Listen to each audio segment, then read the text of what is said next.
In August, the ground 8 feet down was still cold enough to numb your hands. Anders Solberg knew this because he was standing in it, up to his waist, in a hole he'd been digging since June, handing buckets of clay and stone up to his wife while the rest of the valley brought in hay. Merritt took each bucket at the rope, dumped it, sent it back down. They'd worked out the rhythm weeks ago, and they didn't talk much while they did it. There wasn't the breath to spare. Up on the road, men slowed their wagons to watch. Here was a family with a good creek a quarter-mile off and a drilled well coming like everybody else's, and they were digging a second hole by hand like it was 1850. Gideon Fry said it plainest. He leaned on his fence one evening with the sun going down behind the Solberg place.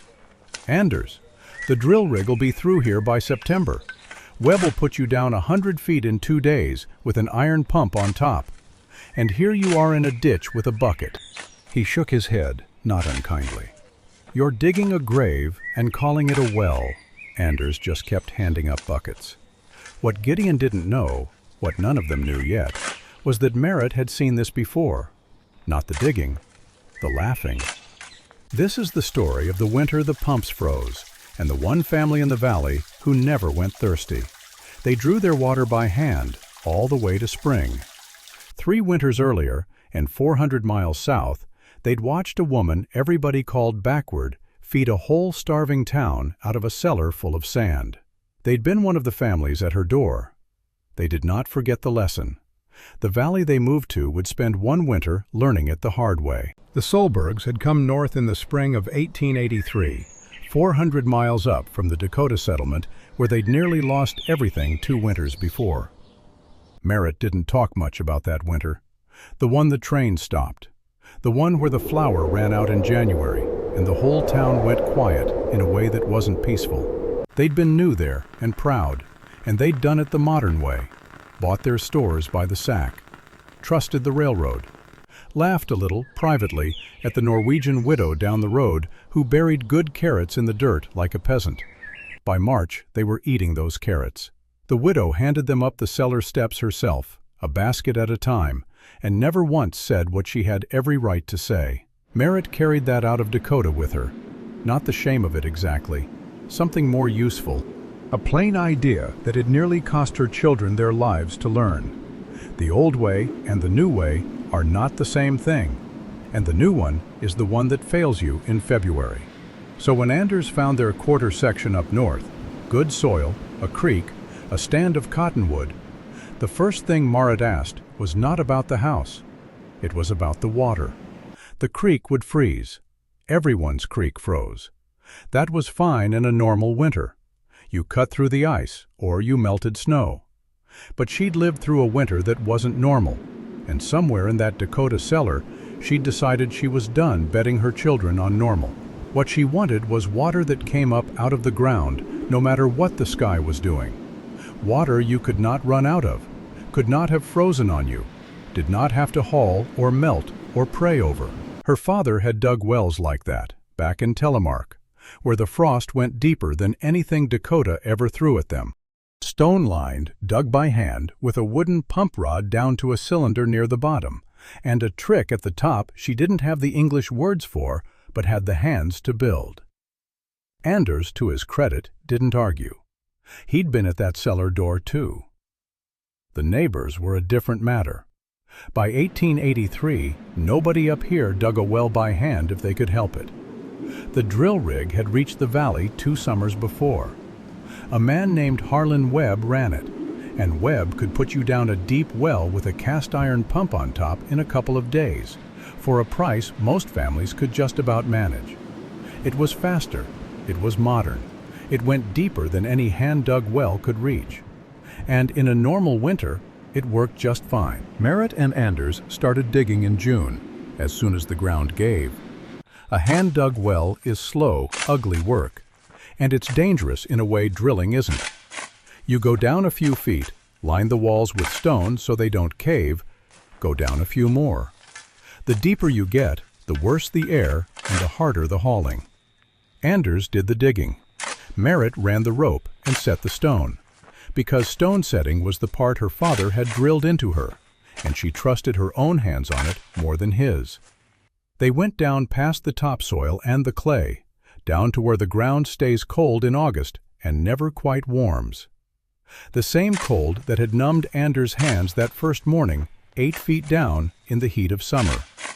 That cold was the whole point. Merritt just couldn't have told you the science of it. She knew it the way her father knew it. Go deep enough and the ground keeps the water from freezing for you all winter for nothing. Around the middle of July, Harlan Webb came by to see for himself.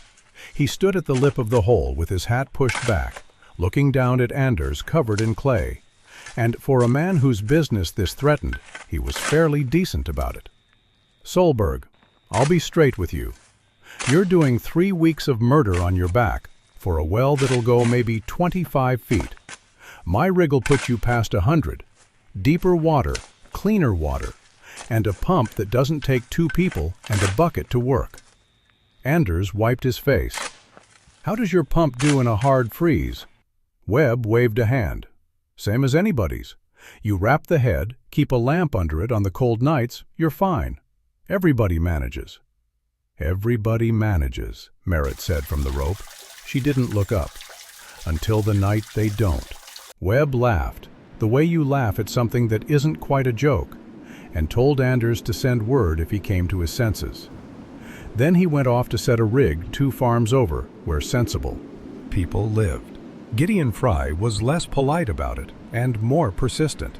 He genuinely liked the Solbergs, which made it worse. He'd stop by every few days and find some new way to tell Merritt she was wasting her summer. "You know the creek's right there," he'd say. "The creek freezes." "So does everything. You melt snow like the rest of us." "You can't melt enough snow to water stock," Merritt said. "And you can't melt snow with a sick child in the house and no hand to spare. I've done a winter where every hand was already spoken for. I'm not doing another." Gideon didn't have an answer for that, so he changed the subject. That's what people do when you've said something true and inconvenient.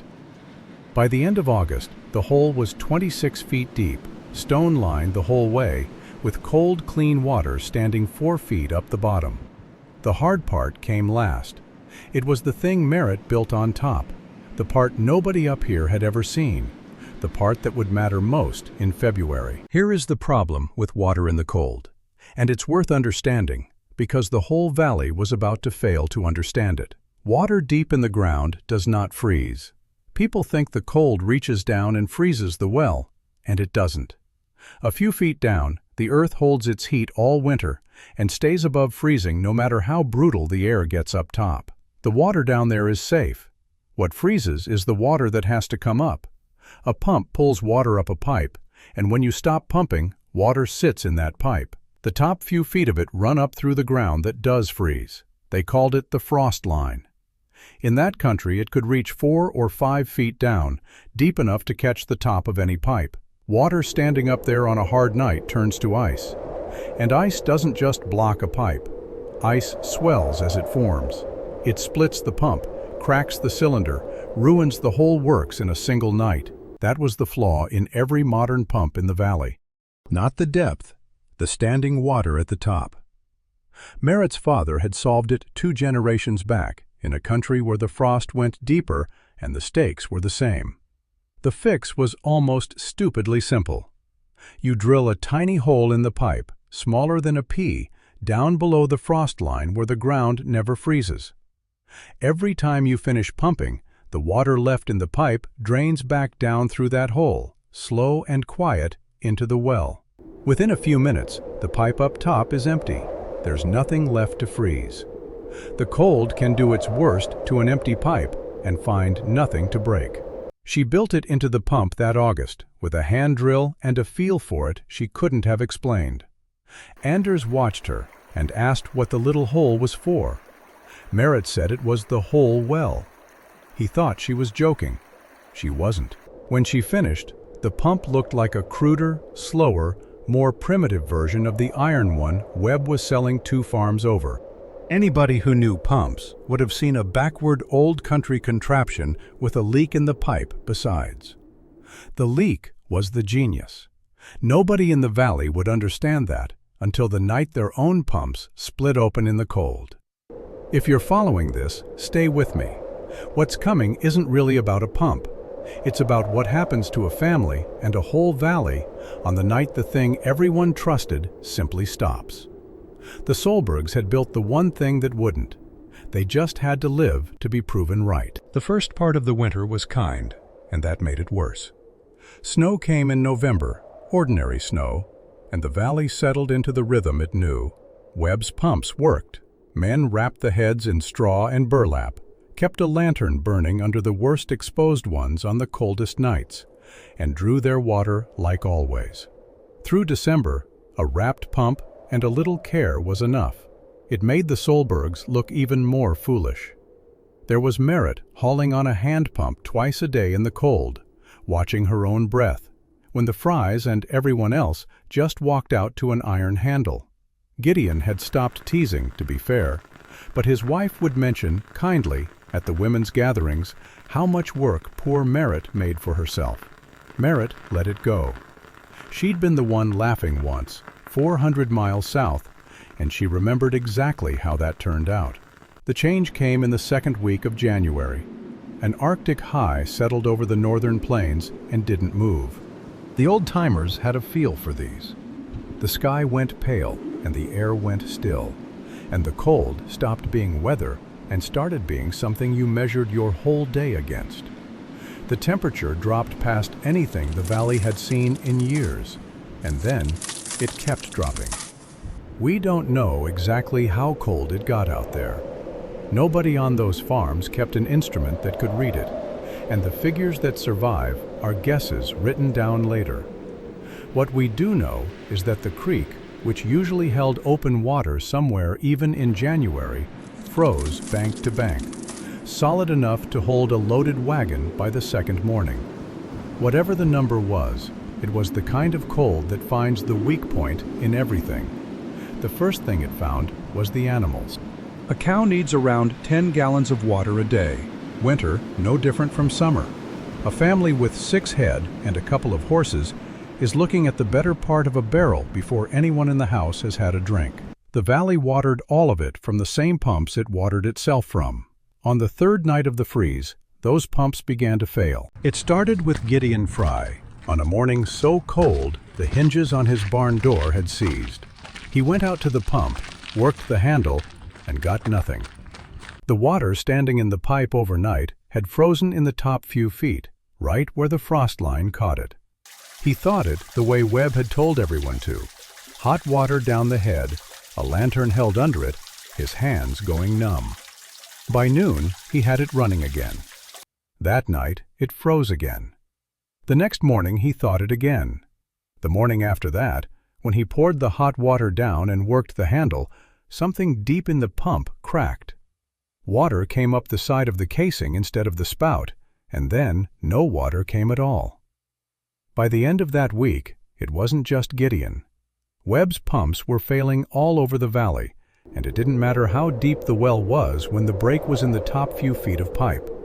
Men who'd paid Webb good money stood over split cylinders in the worst cold in a decade.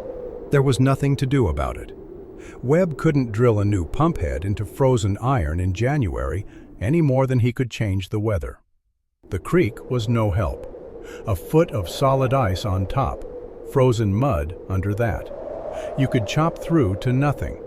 And melting snow, the fallback everyone had been so casual about, turned out to be the trap Merritt had warned Gideon about back in July. It takes about 10 parts snow to make 1 part water, and in cold this dry, closer to 15. A washtub of snow cooks down to a few inches in the bottom of the pot. It eats fuel and hands to do it, and on those mornings every hand was already busy keeping people and stock from freezing. The animals went first, the way they always do, because nobody counts them until they're dying. Stock that can't drink in deep cold goes downhill fast. Cattle stood at frozen troughs and bawled. Men hauled what water they could melt out to the barn by the bucket and watched it not be enough. Gideon Fry lost 2 head that week. against his own barn wall, and he was not a careless man. He was just a man whose water had stopped. And out at the Solberg place, twice a day, Marit walked to her crude old country pump, worked the handle, and water came up, cold and clean and liquid. She filled the trough and the stock drank. She topped the buckets in the house and walked back in out of the cold. Her pump didn't freeze, because every night the water drained out of the top of the pipe through a hole smaller than a pea, and the cold came down in the dark and found nothing up there to break. By the middle of January, you could have walked the valley pump to pump and counted the dead ones on 2 hands and run out of hands.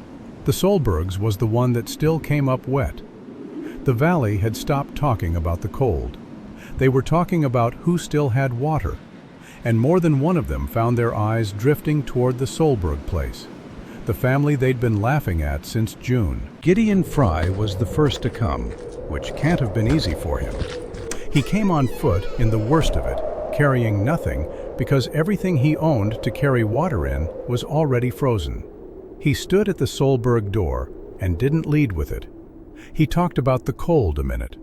Then he ran out of cold to talk about. "My stock's dying, Anders," he said finally, "and my wife's melting snow on the stove all day just to keep the children in water, and it's still not enough." He looked at the floor. "I laughed at this well. I know I did. I'm asking anyway." Here was the moment if Marit had wanted it. This was the man who'd told her husband he was digging a grave. Every gallon she gave away was a gallon her own family had drawn by hand in killing cold. Marit stood in the doorway a while, long enough that Gideon started to turn to go. Then she stepped back and held the door. "Bring your barrels," she said, "and a sledge to haul them. The pump's slow, and you'll work the handle yourself. I'm not pumping the whole valley by my own arm." That was all. Nothing about who'd been right. Gideon wasn't the last. Word goes through a frozen valley quieter than you'd think and faster than you'd believe. The next day there were 2 more families. Then a man from the far section nobody knew well, lips cracked, no pride left to spend, asking the same thing at the same door. And then came Harlan Webb, not to apologize. Webb wasn't built for that. He came with a wagon and his own barrels, and the careful face of a man doing business he'd rather not. The man who'd sold the whole valley the pumps that just split open in the cold, hauling water by the barrel from a hand-dug well he'd called 3 weeks of murder on a man's back. Marit filled his barrels too. She said nothing about the rigs, but Anders, watching, saw her mouth go to a thin, straight line and stay that way the whole time Webb was in the yard. The well that was meant to water one family was watering half the valley now, barrel by barrel, hauled home across the ice. The hardest part wasn't the giving, it was the arm. A hand pump is slow, and a slow pump feeding a dozen families means somebody is standing at that handle in killing cold for hours a day. 10 gallons a cow, 10 parts snow to 1 of water, a dozen households, and 1 pump. The arithmetic only worked because 2 people kept pumping past the point their hands wanted to quit. Marit and Anders traded off until their shoulders gave out, then traded off again. Through all of it, the worst thing in the house wasn't the cold or the work. It was the baby. Little Lars had taken sick the 2nd week of the freeze, a fever that wouldn't break, the kind that wants water more than anything, cool cloths, something to drink. On and on through the night. In a house with no water, that child would have been in real danger. The Solbergs had water. They had it because a woman in a Dakota cellar 3 winters back had taught Marit not to bet her children on a normal winter. What none of the neighbors could explain, standing in that yard with their barrels filling, was the thing that mattered most. Why this well? Why hers and no one else's? Why the backward hand pump drew clean water in January when every iron pump in the valley had frozen solid and split? The answer was a hole the size of a pea, 4 feet down in the dark. So here is why the Solbergs had water when the valley did not. It comes down to 2 things, and neither one is complicated. The first is depth. The cold does not reach as far down as people think. 4 feet, maybe 5 in that country. That's the frost line. The deepest the freeze works into the ground. Below it, the earth holds a steady warmth all winter, a few degrees above freezing, whatever the air does. Merritt's well went down 26 feet. The water stood better than 20 feet below the line the cold could reach. Put it plainly, the freeze got down 5 feet, and the water was sitting at 20. It never had a chance to freeze, because the ground itself wouldn't let it. That was just as true of every modern well in the valley. The water down deep was always fine. The freezing never happened in the well. It happened in the pipe. The second thing is the drain. Every pump leaves water standing in the pipe when you stop. In a modern pump, that water sat in the top few feet, right in the frost line, right where the cold could reach, and on a hard night, it froze and split the pipe. That wasn't a flaw in a cheap pump. It happened to the best ones Webb ever set. It happened because the water had nowhere to go. Merritt's pump gave the water somewhere to go.